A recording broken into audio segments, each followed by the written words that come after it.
Hey guys, welcome back to another YouTube video. Today I'm going to be giving you a full critter trail review. So the first thing about a critter trail is that this is not a good size for a hamster cage. Hamster cages need to be really big. Now look at the size of that. That is around the size of my face. A bit larger than my face. That is not acceptable for hamsters. I've never had a critter trail before. I have no shoes. Critter trails, they say it's good for hamsters because you can attach tubes and give your hamster more living space. But that just costs more money. It is all a grab for your money. Now, they call them funnels, I think. I just got to check on the instructions. On this little leaflet that came with them. Yeah, funnels. They call them fun, like fun holes. I don't really think they're fun. Tubes. I hate tubes for hamsters. My hamster died because of tubes.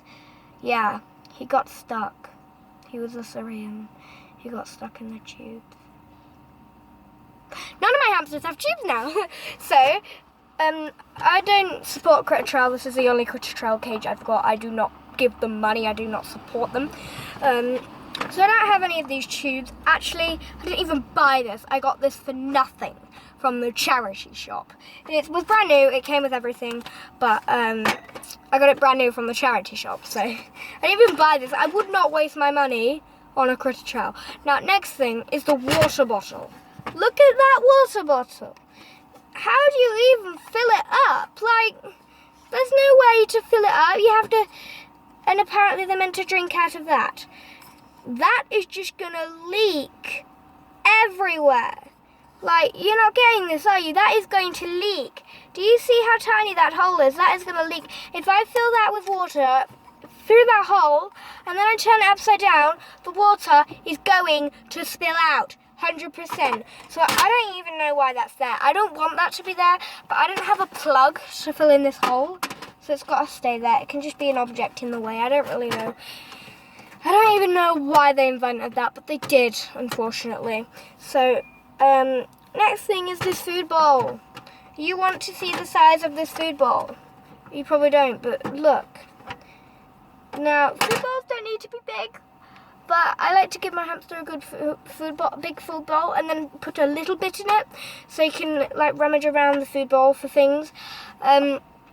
I mean, that would be good. I do feed my hamster a few mealworms, so if I wanted to feed him mealworms, I'd put that in his cage and throw some mealworms in there, because mealworms wouldn't be able to climb up those high sides. But with my hamster, I have a small, not very deep food holder for him, and it's quite big. It's not really big, it's quite large, like wide spaced, and it's not very tall. So I scatter little bits around. I don't like to scatter them in the cage. Lots of people say it's good that if you throw some in the cage, then they can dig under the sawdust for it. I do that with my Syrians, but not with my dwarf hamster. I only have one dwarf hamster, and he's very, very old. I just give his food to him and just pass it to him. There, just give it to him. There you go, that's your food. So, he's not very adventurous either. He is an old man. He is nearly 3 years of age. So, very old man, and I just, no. I just don't scatter his food around. That's not what I want to do for him. I don't think he'd like that at all.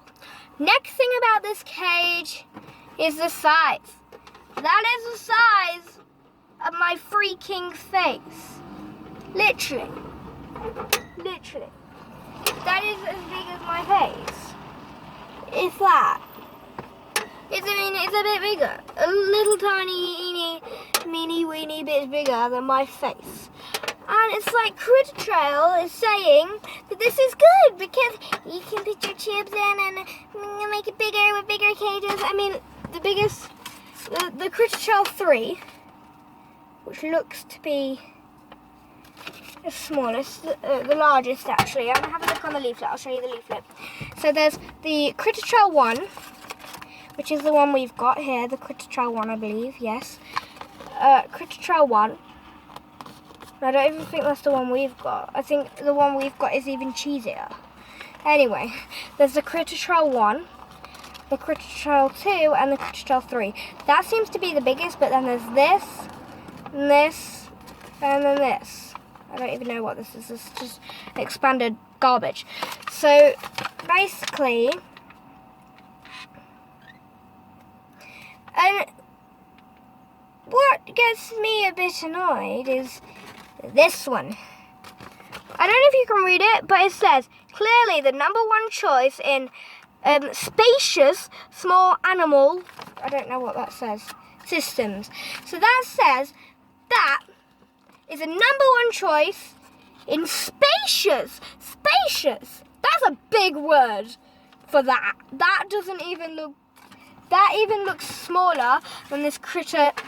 That looks smaller than this, literally. And it says spacious. Like, really, it's odd. Next thing about this cage that really confuses me is these clips. They have one clip at each side, and all you have to do is undo those clips, and it comes apart. Now, it doesn't come apart easily, but if you think about it, these clips are right near the tube holes.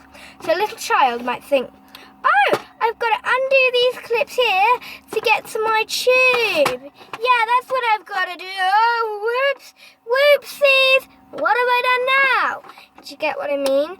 I mean, I don't understand why they'd put them there, right smack dang in front of the tube. It's stupid. Stupid. Like, why wouldn't you even put them there where there's nothing? Or there. Or there. Why? Why? It is really, really confusing and frustrating, and I don't even know. Next thing I've got to complain about is the size of this freaking opening.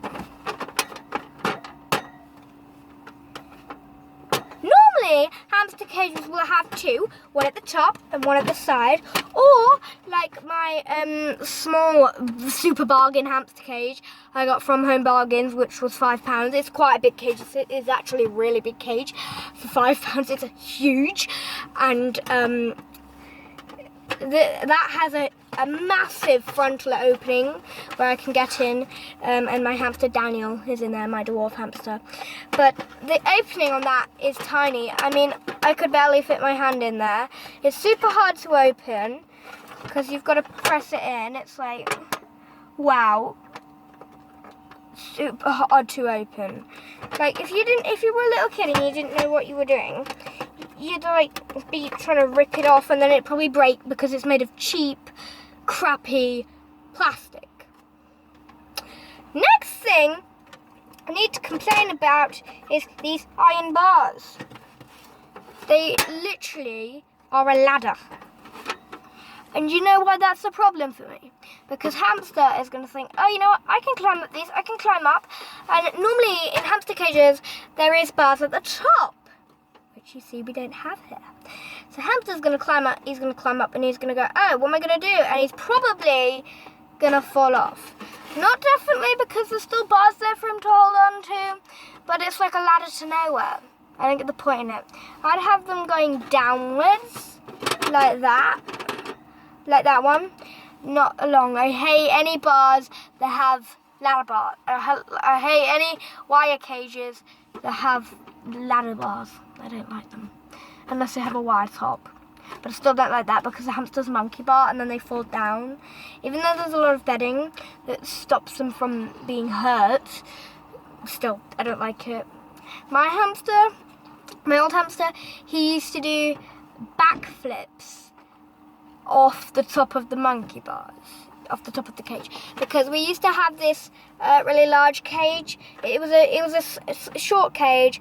This was before I had no clue about hamsters, and we used to have this small cage but really tall cage, so it's small and tall, and used to have some fan motorbikes in there, and it's really scaring me.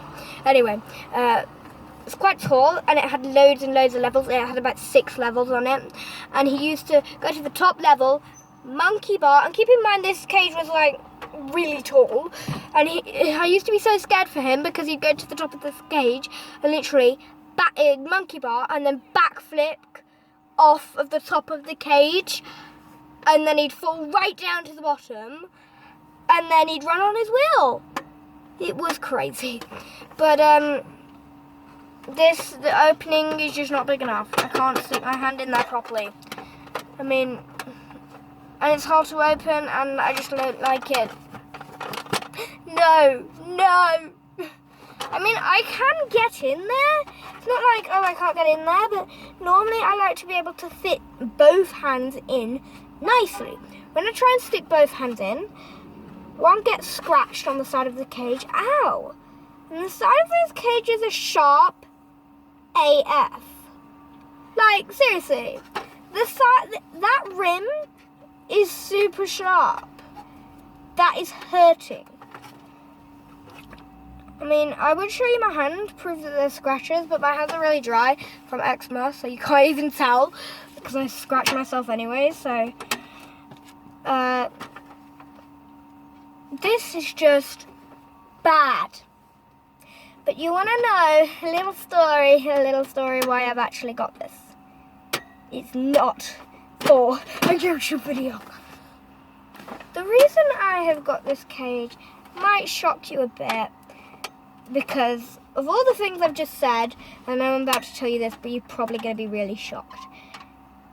In this cage, I'm actually going to put 2 large Syrian hamsters.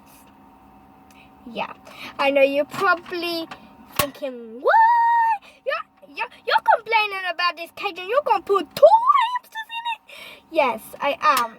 And you're probably thinking I'm crackers, saying that this has not got enough floor space and all the problems that I said. And I'm going to explain why I'm putting 2 hamsters in this cage. Reason number 1, they will not be in this cage for any longer than 10 to 30 minutes. And if you want to know why, it's because I'm breeding them. Yes, I'm going to breed my hamsters. And this is going to be my breeder cage. This is going to be the item I will use to breed my hamsters in. The reason I'm using this is because it's small. So really, there's enough room in there to breed, right? So, because if I put the male into the female cage, then the female will get very, very territorial and fight, probably kill the male.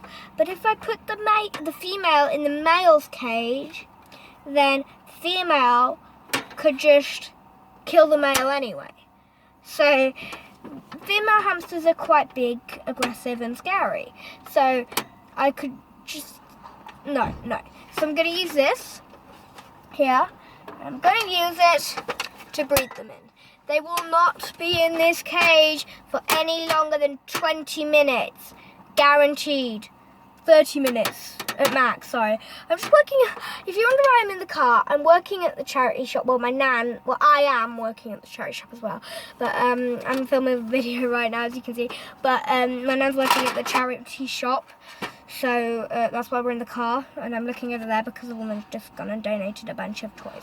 So yeah, but yeah, I'm gonna breed my hamsters in this, and I promise it will not hurt them to breed in this cage. It's small. I'm obviously gonna put lots of hides in here so the males can so the male can hide if the female is trying to attack him. I'm obviously going to put I'm not going to put a wheel in here because this is not big enough for a wheel. For a Syrian hamster. I mean, Syrian hamster wheel needs to be like 12-inch. And you can't put a 12-inch wheel in that. That's just too small. Another reason why it's too small, wheel won't fit in that. No. So, but this is only for breeding my hamsters. Don't get worried, please. They will not be in here for long and it will not hurt them. If you're looking to breed your hamsters, I will have an in-depth tutorial on how to do it once I get into breeding my hamsters. But trust me, putting your hamsters in a small cage to breed will not hurt them.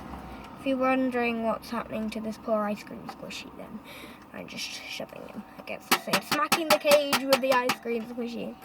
But yeah, if you want to breed your hamsters, it won't hurt to put them in a small cage to breed like a critter trail. That is actually probably a perfect cage to breed hamsters. So that's what I'm going to be using to breed. Anyway guys, I'm going to go now. So thanks for watching. Bye!